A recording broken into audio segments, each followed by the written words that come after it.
বুকে তাপে শুয়ে রাজকার্যে তার মন বসে না।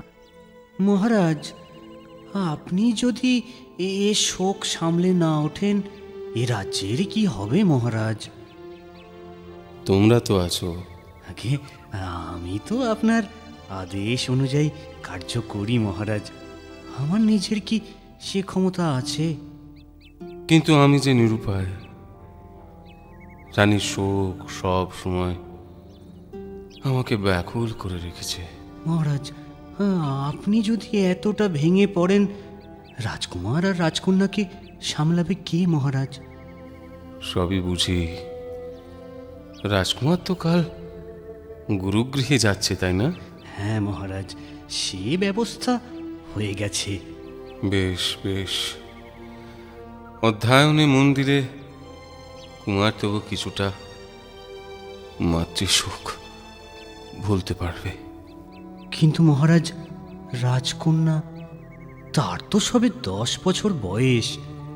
অমন ফুটফুটে সুন্দর রাজকন্যার মুখে শোকের যে ছায়া দেখেছি, তাতে ওকে এইভাবে একা রাখা ঠিক হবে না মহারাজ।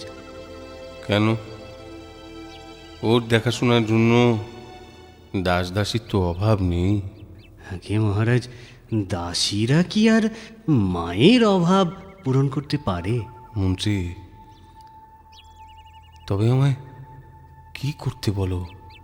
আমি বলি কি, আপনি আবার বিবাহ করুন। অসম্ভব। এসব কি বলছো মন্ত্রী? আপনার আপত্তি থাকবে তা আমি জানতাম, কিন্তু এই রাজ্য, প্রজা আর রাজকন্যার কথা ভেবে আপনি অন্তত... ঠিক আছে, আমায় 2 দিন ভাবতে সময় দাও। রাজাকে অনেক কষ্টে রাজি করিয়েছি। শিকারের ছলে রাজাকে জঙ্গলে নিয়ে আসার দায়িত্ব আমার। তারপর কিন্তু... তারপর যা করতে হবে আমি জানি। সুন্দরী মেয়ের রূপ ধরে রাজাকে মোহজালে বশ করতে আমি ভালোই পারবো। ঠিক আছে, রানী হয়ে আগে রাজগৃহে প্রবেশ করো। তারপরের পদক্ষেপগুলো আমি ধীরে ধীরে সব বলে দেব।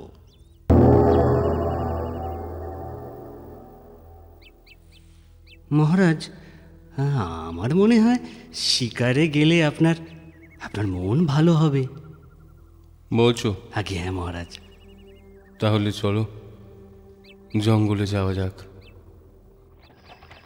বাঁচাও!